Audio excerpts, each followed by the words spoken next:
16절부터 20절까지 보시겠습니다.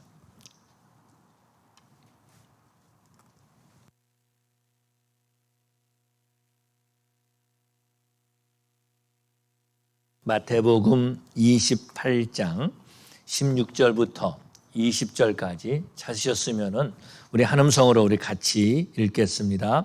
11 제자가 갈릴리에 가서 예수께서 지시하신 산에 이르러 예수를 배웠고 경배하나 아직도 의심하는 사람들이 있더라. 예수께서 나와 말씀하여 이르시되 하늘과 땅의 모든 권세를 내게 주셨으니 그러므로 너희는 가서 모든 족속 민족을 제자로 삼아 아버지와 아들과 성령의 이름으로 세례를 베풀고 내가 너희에게 분부한 모든 것을 가르쳐 지키게 하라. 볼지어다 내가 세상 끝날까지 너희와 항상 함께 있으리라 하시니라. 아멘. 사랑의 아버지 하나님 감사합니다. 오늘도 예배하는 가운데 우리들이 하나님의 말씀을 읽었습니다. 이 말씀에 기름 부어주시고 성령 하나님 역사하여 주시옵소서. 부정언적의 말씀을 대언합니다. 온전히 하나님의 말씀 안에 바로 선포되게 하여 주시옵시고 이 시간에 말씀이 선포될 때에 성령 하나님 임하여 주시고 우리 심령을 만져 주시옵소서. 감사하며 예수님 이름으로 기도 올리옵나이다. 아멘. 오늘도 예배하러 나오신 우리 성도님들에게 하나님의 은혜가 함께 하시기를 바랍니다. 하나님께서 우리를 예배자로 부르신 하나님이시죠. 그런 하나님께서 오늘 우리에게 크신 은혜를 베풀어 주실 줄로 믿습니다. 여러분 한번 저를 따라해 주시기 바랍니다. 예배에 성공하는 자가 인생 성공한다. 다시 한번 예배에 성공하는 자가 인생 성공한다. 제가 미국에 와가지고 이제 바이블 칼리지를 졸업할 때가 됐습니다. 이 바이블 칼리지를 졸업하게 됐을 때에 고민을 하게 됐어요. 내가 계속해서 공부를 해야 될 것인가 아니면은 사역지로 나가서 일을 해야 될 것인가 라는 고민을 하게 됐습니다. 그때가 나이가 보니까 24살 이렇게 됐을 때예요. 그것 때문에 고민하고 있을 때에 이때 노르트 헐리우드에 있는 갈보리 템플이라고 하는 그 교회 목사님이 학교에다가 전화를 걸어줬습니다. 전화 걸어가지고 데니얼 킴을 자기 교회에 보내달라 이렇게 전화가 왔습니다. 아니, 저는 이건 몰랐는데 그 학교의 교장인 레이 스튜어트 목사님께서 이렇게 학생들에게 광고를 했습니다. 갑자기 클래스룸에서 절 일어나게 하더니 축하한다고 컨그레줄레이션 그러면서 이 노르트 헐리우드에 있는 갈보리 템플에서 나를 불렀다. 그러면서 이렇게 축하를 해줬습니다. 참 얼떨결에 저도 그런 경험을 하게 됐고 졸업반 중에서는 제가 제일로 먼저 영어도 못하고 공부도 못하는데 제일로 먼저 그렇게 청빙을 받아서 가게 됐습니다. 그런데요, 그 학교가 작은 바이블 칼리지이기 때문에 학생들이 기숙사에서 있는 학생들은 다 그곳에 가서 일을 해야 됐어요. 그래서 뭔가를 맡아서 해야 됐는데 처음에 보니까 잔디 깎는 일을 하더라고요. 잔디를 깎는데 이 트럭 같은 거 차를 타고 이렇게 막 잔디를 깎는데 너무 큰 것 같아요. 그래가지고 나는 작은 거 하겠다 그러면서 잔디 깎는데 그 밑에 나무 밑에 있는 거 깎는 거 있잖아요. 그걸 했는데 얼마나 힘든지 몰라요. 그 무거워가지고 엔진이 두두두두 돌아가는데 이거 하는데 굉장히 힘들더라고요. 너무 힘들다. 그래서 이제 학교 측에다 말을 했습니다. 내가 너무 힘들어서 이거 못하겠다.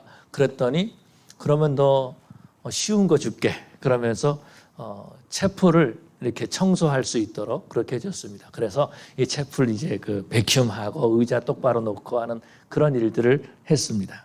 그래서 제가 채플 키를 가지고 있었거든요.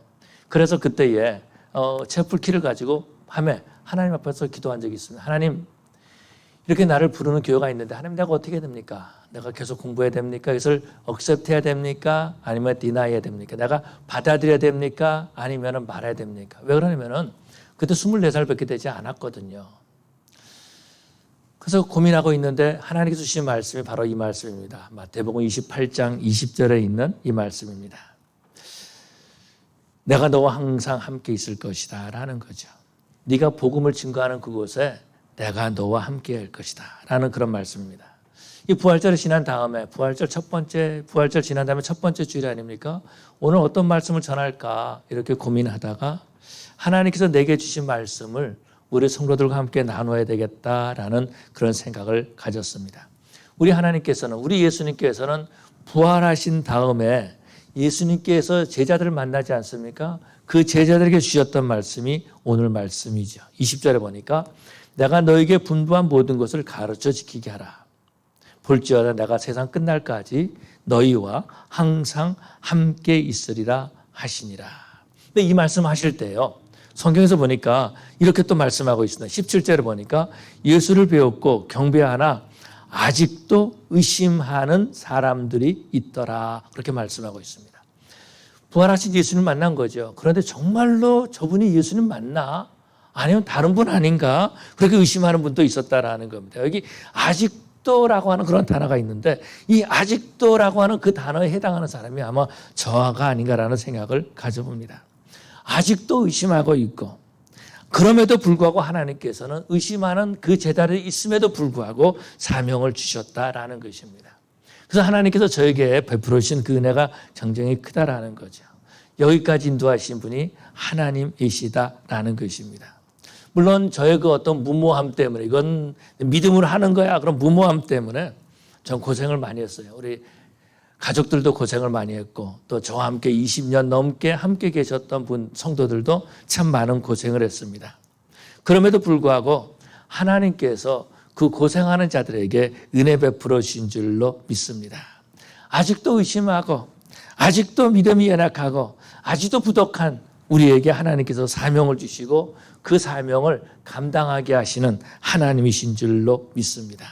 바로 여기 아직도 의심하는 그 사람 가운데 한 사람이 바로 저일 수 있다라는 거죠. 그런데 의심 가운데 복음을 전하면은요, 하나님이 함께 하신다라는 것입니다. 하나님이 저와 함께 하신 것처럼 우리 성도들에게도 함께 하시기를 바랍니다. 그럼 우리가 어떻게 해야 되는가? 우리가 부활하신 예수님을 믿는다 그러는데 그럼 우리가 어떻게 살아야 되는가라는 거죠. 오늘 본문에서 보니까 예수님께서 부활하신 다음에 제자들에게 주신 말씀이 있다라는 것입니다. 그것이 바로 19절과 20절에 있는 말씀. 그러므로 너희는 가서 모든 민족으로 제자를 삼아 아버지와 아들과 성령의 이름으로 세례를 베풀고 내가 너에게 분부한 모든 것을 가르쳐 지키게 하라. 볼지어다 내가 세상 끝날까지 너희와 항상 함께 있으리라 하시니라. 아멘. 바로 우리 예수님께서 부활하신 다음에 부활을 체험한, 부활을 목격한, 부활을 믿는 성도들에게 그 제자들에게 주신 말씀이다라는 거죠. 그럼 우리는 어떻게 살아야 되는가? 바로 저와 여러분들은요, 주님의 말씀대로 가라고 말씀하실 때에 우리는 그 말씀에 순종하는 자들이 되어야 될 줄로 믿습니다.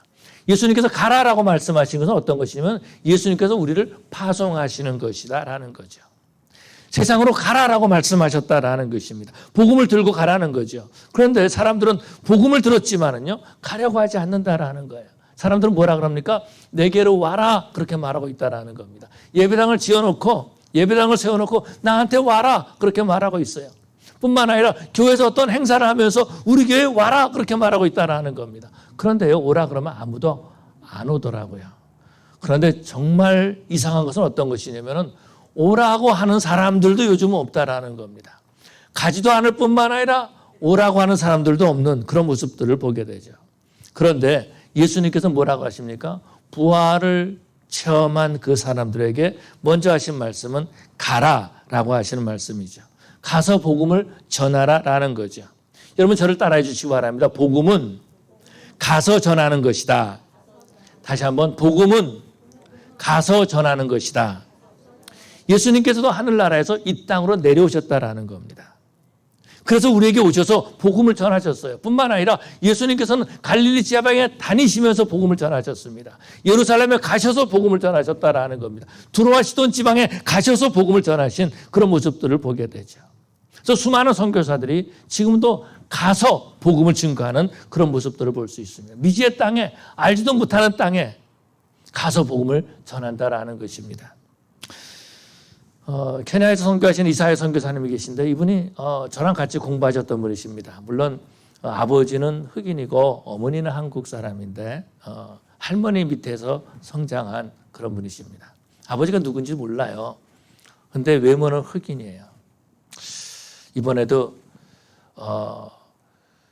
종회를 가는데 같은 방을 쓰자 그래가지고 더 이상 저는 목사님하고 못 자겠습니다. 왜냐하면은 잠잘 때 탱크 소리가 나거든요. 막 코를 고는데 그냥 뭐 잠을 못 잘 정도로 탱크 소리가 나는데, 근데 그분이 어느 날 그러시는 겁니다. 내가 선교를 가야 되겠다. 그렇게 말씀하시는 거예요. 어디로 갈 겁니까? 그러더니 아프리카로 가야 되겠다. 그러더니 케냐에 선교사로 떠나셨습니다. 그리고 30년 이상 그곳에 가서 사역하시는 그런 모습들을 보게 됩니다. 복음은 가서 전하는 것이다 라는 것입니다. 뿐만 아니라 뭐라고 말씀하십니까? 오늘 보면 가르치라라고 말씀하고 있습니다. 가르치라. 20절에 보니까 내가 너에게 분부한 모든 것을 가르쳐 지키게 하라. 그렇게 말씀하고 있는 거예요. 가르치는 것은요, 지식만 가르치는 것이 아니죠. 가르치는 것은 뭡니까? 보여줘야 된다라는 것입니다. 보여줄 때에 바로 그대로 살 수 있도록 한다라는 겁니다. 지킬 수 있다라는 것입니다. 보여줘야지 가르칠 수 있다라는 거. 그런데 사람들은 자꾸 말로만 가르치려고 하는 거죠. 그 삶을 보여주려고 하지 않는다라는 것입니다.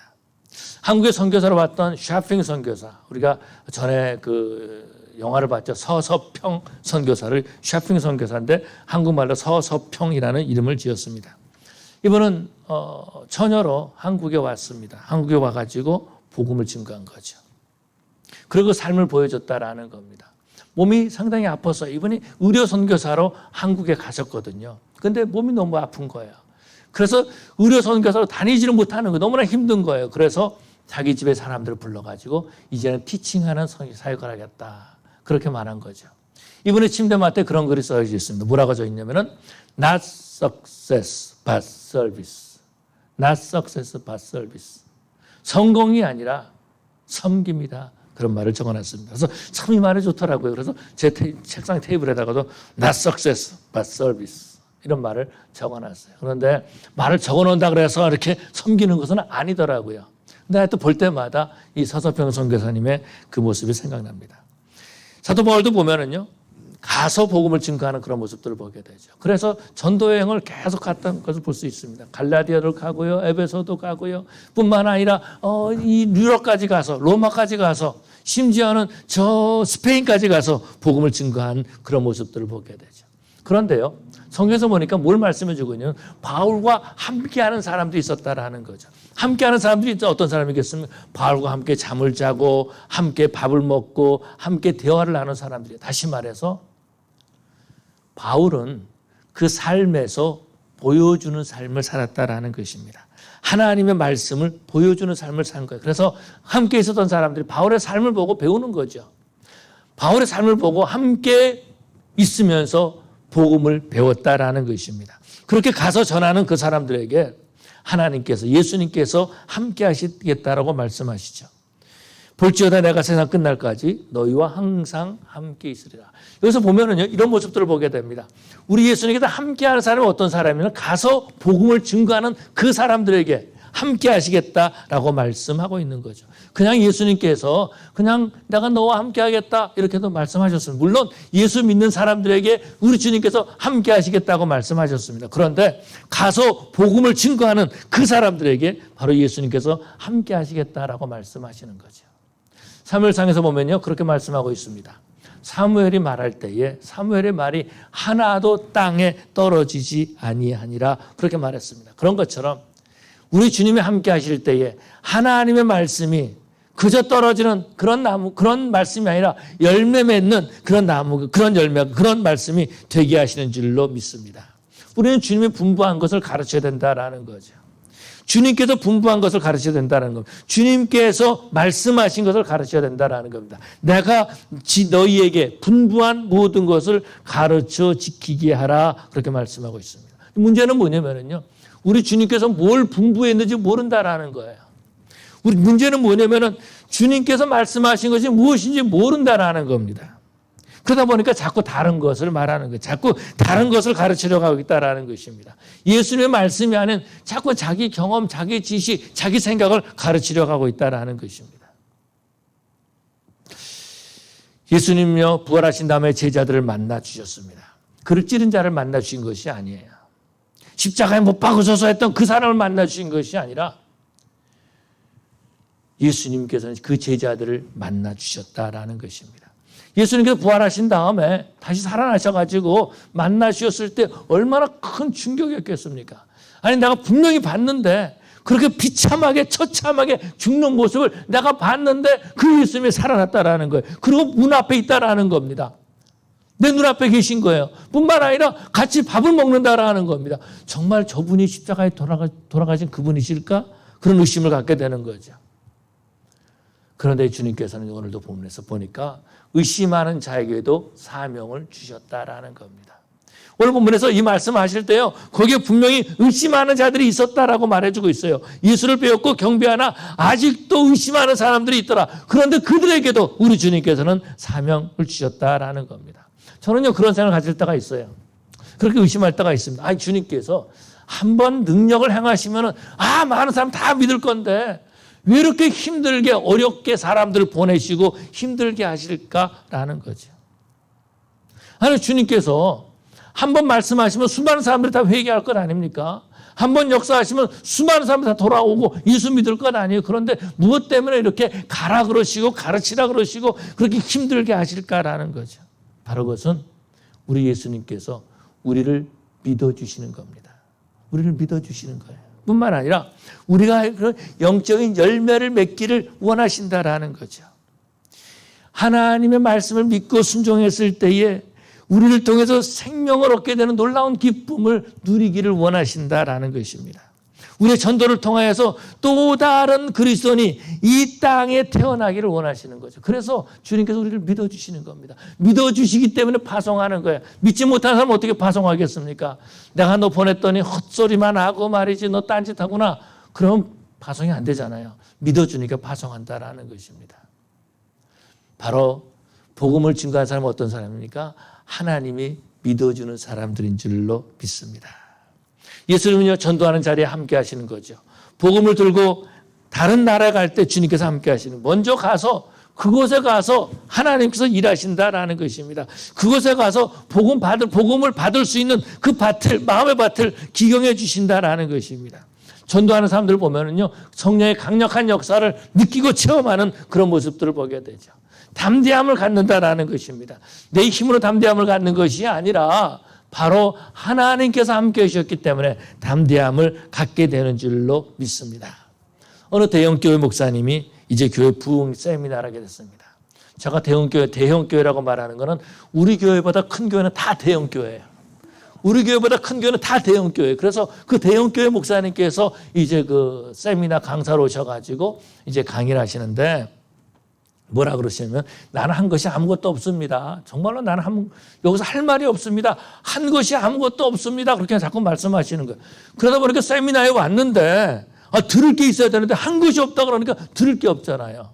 그러니까 거기 있는 목사님들이 그렇습니다. 뭐라 그랬냐면은 그건 다 인사말로 하는 거고 목사님 그 교회가 부흥된 비밀이 있지 않습니까? 그걸 좀 말씀해 주십시오. 그렇게 말했습니다. 그랬더니 그분이 뭐라 그러냐면 저보고 거짓말하는 말입니까? 그렇게 말씀하시는 거예요. 자신은 그냥 말씀에 순종했다라는 거죠. 모든 거 다 하나님이 함께 하셨다라는 것입니다. 복음을 증거하는 자들에게 우리 하나님이 함께 하시는 줄로 믿습니다. 전도에 보면은요, 그걸 느낄 수가 있어요. 여러분, 우리가 무슨 힘으로 나가서 전도할 수 있겠습니까? 제가 강단에 서서 어떻게 하나님의 말씀을 전할 수가 있겠습니까? 저는 어렸을 때 성적표를 보면은요, 소심하고 소극적이고 뭐 그런 것이 저의 그 성품이었어요. 그런 제가 어떻게 하나님의 말씀을 전할 수 있겠습니까? 그런데 하나님이 함께 하셨다는 그 약속 하나 믿고 복음을 증거하게 되었다라는 거죠. 복음을 전하는 사람들, 그 사람들이 하나님이 그 사람과 함께하는 사람이고 바로 그 사람들이 바로 복받은 사람들인 줄로 믿습니다. 그럼에도 불구하고 사람들은요, 복음을 들고 나가려고 하지 않는다라는 거예요. 말씀을 가르치려고 하지 않는다라는 것입니다. 예수님이 함께 하시는 것에 대한 그 약속에 대한 관심을 갖지 못한다라는 거예요. 왜 그럴까라는 거죠. 왜 사람들이 복음을 들고 가려고 하지 않을까? 왜 사람들이 말씀을 가르치려고 하지 않을까? 왜 사람들이 예수님과 함께 하는 것을 그렇게 소망하지 않을까? 왜 그럴까라는 거죠. 복음을 믿는다고 하는데 왜 그럴까? 예수님을 영접했다는데 왜 전도하지 못할까? 왜 그래요? 의심하기 때문에 그런 거죠. 내가 나간다 그래도, 내가 나가서 복음을 전한다도 그 사람이 내가 전하는 말씀을 믿을까라는 것입니다. 오늘 본문에서 보니까 예수님의 부활을 의심하는 사람들도 있었어요. 예수님이 거기서 말씀하고 계심에도 불구하고 의심하는 사람들이 있었다라는 겁니다. 성경에서도 말하기를 아직도 의심하는 사람이 있더라. 그런데요, 우리 주님께서 말씀하시는 것은 의심하는 자들은 의심하지 않는 사람에게만 말할게 그런 것이 아니라 의심하는 사람들이 그것에 있음에도 불구하고 사명을 주셨다라는 것입니다. 사명 감당하지 않은 것이 문제이지 마음에 의심이 드는 그것이 문제가 아니다라는 것입니다. 찬송가 보면 185장인가요? 거기서 보면 3절에 보면 그런 가사가 있습니다. 한없는 사랑과 그 크신 은혜를 늘 의심하면서 안 믿는 자에게 내 작은 입으로 전할 소식은 곧 증언하노니, 내 작은 입으로 곧 증언하노니 성령이 오셨네. 늘 의심하면서 안 믿는 자에게 내 작은 입으로 곧 증언하리니 성령이 오셨네. 의심의 문제가 아니다라는 겁니다. 우리가 사명을 감당하려고 하지 않기 때문에 문제다라는 거죠. 하나님의 말씀을 믿지 않고 사명을 감당하는데 사명에 관심이 없기 때문에 가지 않는다라는 것입니다. 복음을 증거하기 위해서 내 삶을 떠나기를 원하지 않는 거예요. 복음을 전하는 것보다 이 세상에 내가 머물러 있는 것을 원한다라는 겁니다. 우리 솔직히 고백해 보십시다. 지금 여러분이 있는 장소, 여러분이 살고 있는 집, 여러분이 있는 장소, 여러분이 살고 있는 지금 형편 모든 것에 만족하십니까? 만족하지 못하고 있는 분들이 대부분이다라는 겁니다. 얼마나 힘들게 살고 있습니까? 꼭 이렇게 살아야 되나 한 느낌을 가질 때도 있다라는 것입니다. 그런데 주님께서는요, 가라라고 말씀하시는데 그거 붙들고 있는 거예요. 지금까지 내가 여기서 살았으니까, 내가 지금까지 이 일을 해왔으니까 이를 붙잡고 있다라는 것입니다. 근데 정말로 내 생활을 떠나는 것은 결코 쉬운 일이 아니다라는 거죠. 정말 어려운 일입니다. 제가 멕시코 가서 이제 강의할 때에 거기에 이제 오신 평신도 선교사님들이 계십니다. 한국에서 고등학교 교사를 두 분이 하셨던 분이신데요. 그러니까 남편분도 교사하고 부인도 교사인데 이분들이 여름방학이 되면은 다른 일 하지 않고 단기 선교를 계속 나가신 거예요. 그러다가 두 분이서 서로 의논을 했습니다. 우리가 단기 선교를 나갈 뿐만 아니라 빨리 은퇴하고 그러고 우리가 선교사를 나가자. 그렇게 서로 약속을 했어요. 그러고서는 빨리 은퇴하고 멕시코로 선교를 갔습니다. 근데 이분들이 신학을 배우신 분들이 아니다라는 거죠. 그래서 이분들이 하는 말이 뭐냐면은 우리는 이 선교지에 와가지고 선교사님들 돕는 일을 합니다. 그렇게 말하는 것입니다. 그 여자분이 하는 말이 참 재미있어요. 저는 잘 할 줄 모릅니다. 스페니쉬를 저보다 잘 못하는 것 같더라고요. 스페니쉬를 저보다도 잘 못하는 것 같은데 그곳에 가서 복음을 전하시는. 그래서 하시는 말씀이 뭐라냐면은 나는 내가 할 수 있는 음식 만드는 거라는 거예요. 그래서 음식을 잘 만들어가지고 그냥 그렇게 선교사님들 섬기고 그러고 나가서 또 다른 분들 섬긴다라는 것입니다. 저도 그곳에 가서 이제 마약 때문에 있는 수용소 같은 데가 있습니다. 격리하는데 그분들 교육하는 데가 있어요.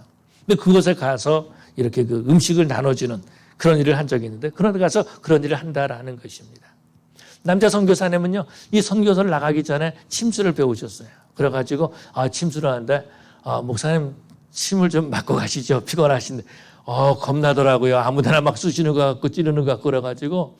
그런데요, 한 번은 이제 그분과 함께 이 멕시코 교회를 갔습니다. 갔더니 사람들이 침을 맞으려고 기다리고 있는 거야. 침을 맞는데 낫는 겁니다. 하나님이 하시는 거죠. 그분이 하시는 게 뭐냐면 나는 기도하면서 그러면서 뭐라 그러냐면 이분이요. 침을 넣는데 딱 눕혀놓는다라는 거예요. 눕혀놓고 막 쑤시는 거예요. 그러고 속으로 기도하는데 그러고선 예수 믿으라 그러는데 이분들이 꼼짝 못하고 다 예수 믿겠다 그러는 거예요. 그래서 선교도 여러 가지다라는 생각을 갖습니다. 가서 복음을 증거한다라는 거죠. 가서 하나님의 말씀을 증거하는 것입니다. 가는 것 그 자체가 바로 헌신인 줄로 믿습니다. 근데 사람들은요, 하나님의 말씀을, 예수님의 말씀을 잘 가르치려고 하잖아요. 왜요? 모르기 때문에 그런 거죠. 이분들의 특징이 있습니다. 성경을 배우려고 하지 않고 배우려는 마음도 없다라는 것입니다. 그러다 보니까 내 생각 혹은 다른 것을 전하는 거죠. 그렇다면 우리는 어떻게 될 것인가라는 것. 저와 여러분들은 복음을 증거하기 위해서 가야 될 줄로 믿습니다. 가야 될 줄로 믿습니다. 대학을 졸업한 다음에 이제 졸업식이 끝난 다음에 노르트 헐리우드에 있는 갈보리 템플에 이렇게 갔습니다. 갔더니 짐 패닝턴 목사님이신데 짐 패닝턴 목사님이 강단에 올라오라 그러더라고요. 그래서 올라갔습니다. 24살 반, 25살 되기 전인데 올라갔어요. 강단에 올라갔는데 그럼 제가 또 허그를 이렇게 막 해주면서 다음 주일부터 우리 교회에서 코리안 철치가 시작합니다. 그러면서 데니엘 킴 위해서 기도해 주세요. 막 그러는 거예요. 아니 난 결정도 안 했는데 그래가지고 거기서 한국 교회를 개척하게 됐습니다. 근데 그 이유가 있어요. 왜 그러냐면은 한국 목사님들이 와가지고 자꾸 예배당을 빌려달라는 겁니다. 그러니까 패닝턴 목사님이 생각한 거예요. 그럴 바에 차라리 내가 여기서 한국 교회를 하는 게 낫겠다 싶어가지고 저를 부른 겁니다. 그러고서는 강단에 오니까 강단에 올라가다가 좀 그냥 온 성도들이 기도해줘가지고 그래서 얼떨결에 교회를 개척하게 됐습니다. 그때 배운 것이 하나 있어요.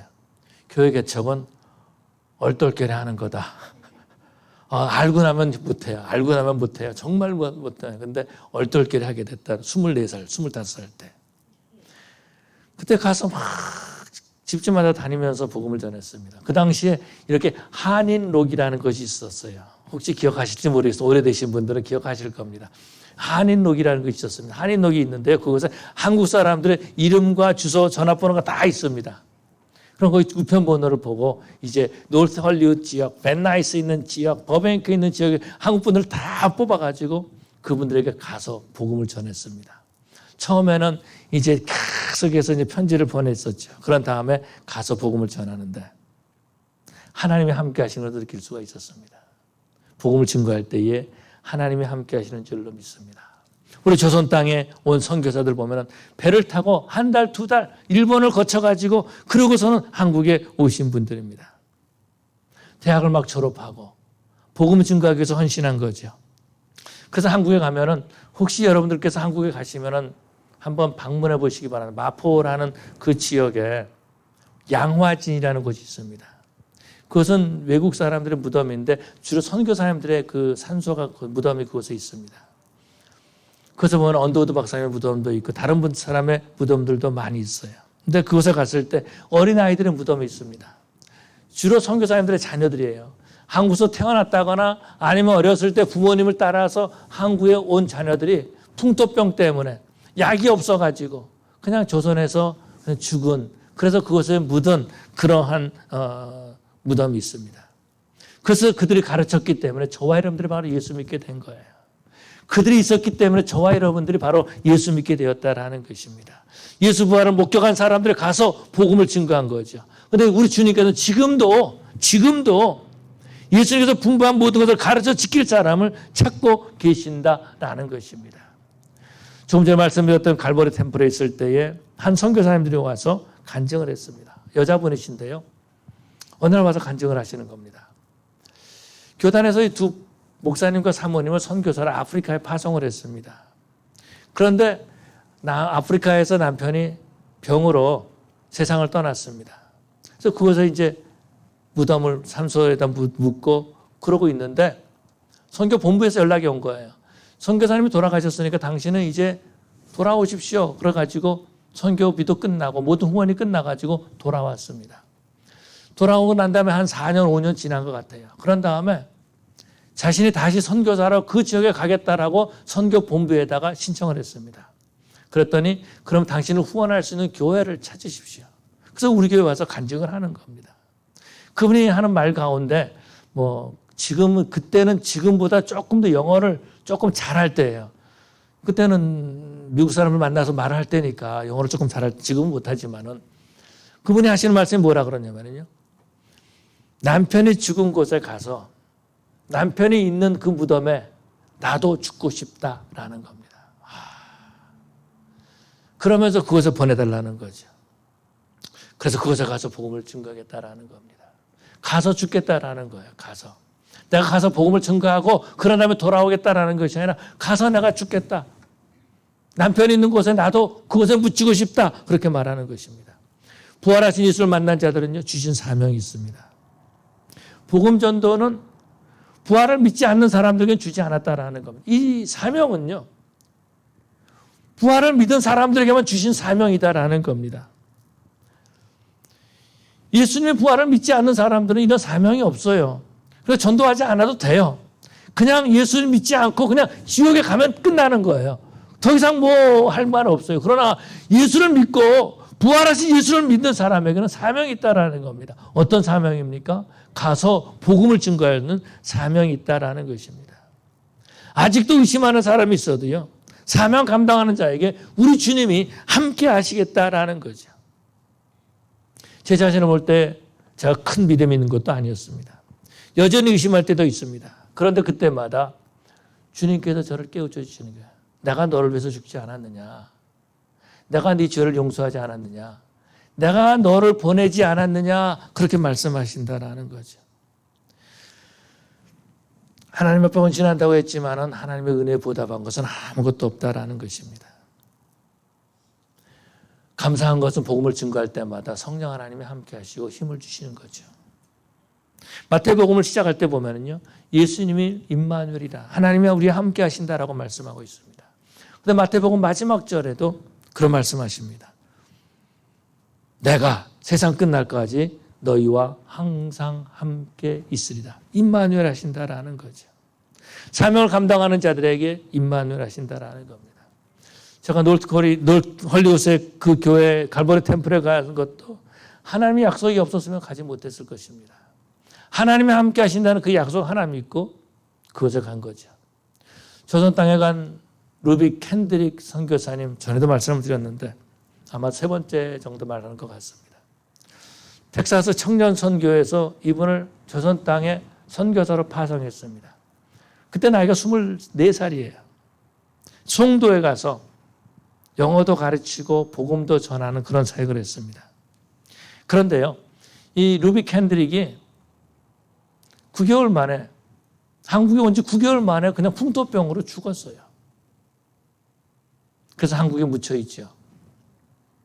그런데 죽기 전에 몸이 아플 때 자기 어머니에게, 부모님께 편지를 보냈습니다. 그 편지를 보내면 이제 일본을 거쳐가지고 배를 타고 가니까 한 2달 정도 걸렸다라는 거예요. 그 편지를 썼는데 부모님이 그 편지를 받기 이전에 세상을 떠난 겁니다. 그 편지에 보면 이렇게 말해요. 아름다운 거, 이것은 참 아름다운 것입니다. 하나님을 닮은 사람들이 참으로 많이 있습니다. 20km를 걸어서 하나님의 말씀을 들어오는 아이들이 참 많습니다.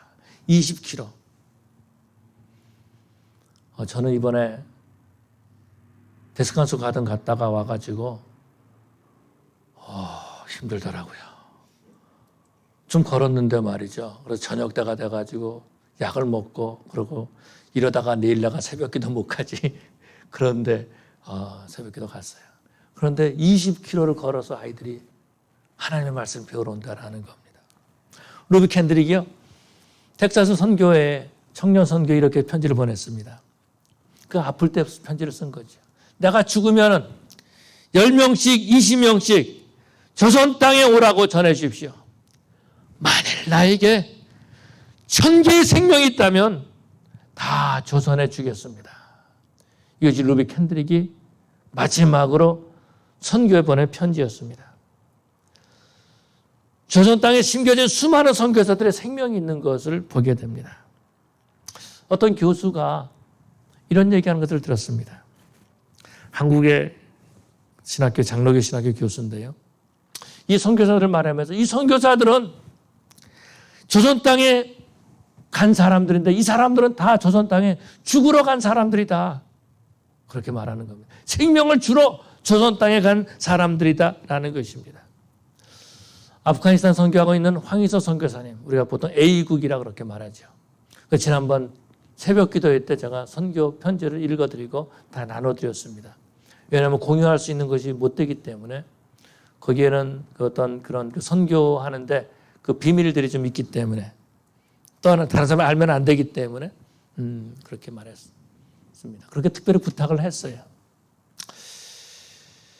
그래서 어떻게 해가지고서는 겨우겨우 이제 비자를 받아가지고 아프가니스탄에 들어갔습니다. 카불에만 있는 것이 아니라 거기서 자기가 선교하는 선교지까지 가는데도 너무나도 힘든 거예요. 그런데도 거기까지 갔더니 사람들이 다 떠났는데 당신은 어떻게 돌아올 수 있습니까? 다 떠났는데 어떻게 당신은 돌아왔습니까? 예수의 심장을 가지고 간 거죠. 처음 황성 교사님이 아프가니스탄 갈 때 저에게 했던 말이 있어요. 목사님, 나의 안전을 위해서 기도하지 마시고 아프가니스탄의 복음화를 위해서 기도해 주세요. 저는 그 말이요, 아직까지도 생각이 납니다. 이사야 선교사님과 어저께 통화를 했습니다. 28일 날 이제 마지막 그 심장 검사를 하는데, 지난번에는 15%만 작동을 했는데 35%가 작동돼야 된다라는 겁니다. 심장의 35%가.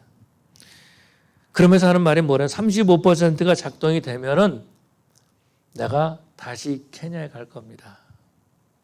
6월 달에 케냐 가기로 다 준비되어 있다라는 거. 그러면서 35%만 작동이 되면 간다라는 거예요.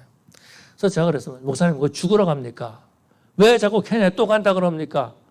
그렇게 말했습니다. 사모님께 허락 받았습니다. 그랬더니, 받았습니까? 그랬더니, 나보다도 집사람이 먼저 가라 그래, 가자 그래, 그렇게 말씀하시는 거예요. 죽더라도 거기서 죽겠다라는 거죠. 이것이 바로 부활을 체험한 예수님의 은혜를 받은 자들이 가는 길이다라는 것입니다. 예수님께서 자기 생명을 주셨기 때문에 그리스도의 심장을 가지고 가는 거죠. 저와 여러분들도 바로 그 길을 가기를 원합니다. 교회 데리고 오는 거 참 힘든 일이에요. 전도를 해서 교회 데리고 오는 거 정말 힘든 일이에요. 이것이 쉬운 일이라면 우리 교회에 정말 많은 사람들이 모였을 겁니다. 정말 어려운 일이에요. 그러나 우리가 가는 것은 개인적으로 가는 것 아닙니까? 주님의 심장 가지고 가는 것이다 라는 겁니다. 복음이 없는 마음에, 복음이 없는 사람에게 예수님을 증거하는 것입니다. 그렇게 될 때에 생명을 얻는 기쁨을 누리게 될 것입니다. 우리를 통하여서 또 다른 생명이 이 땅에 태어나게 될 것이고, 천국에 가서 저 사람을 내가 전도했지 할 수 있는 사람이 있게 될 것입니다. 사랑하는 성도 여러분, 가서 복음을 증거할 수 있는, 부활을 나는 믿습니다. 그것으로 끝나는 것이 아니라 그 부활을 증거할 수 있는 그런 저와 여러분 되시기를 간절히 축원합니다. 기도하시겠습니다. 사랑의 아버지 하나님, 부족한 중에 하나님의 말씀을 대언했습니다. 복음을 증거하는 자에게 우리 주님이 함께 하신다라고 말씀하셨는데, 우리는 가는 것을 두려워하고 있고 예수님을 믿고 부활을 믿는다고 하면서 사명 감당하는 일에 게으르고 사명이 없는 자처럼, 예수 안 믿는 자처럼 그렇게 살아갈 때가 참으로 많이 있었던 것을 고백합니다. 이제는 주님 앞에 헌신하는 저들 되게 해주시옵시고, 우리의 입술을 통해서, 우리의 삶을 통해서 주님께서 분부한 모든 것이 증거될 수 있도록 함께하여 주시옵시고, 우리와 함께하는 그 사람들에게 가르쳐 지키게 할 수 있는 우리의 삶이 되게 하여 주시옵소서.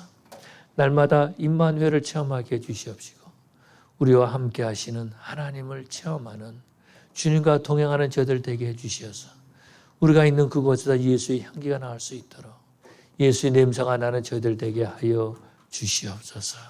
감사하며 예수님 이름으로 기도 올리옵나이다. 아멘.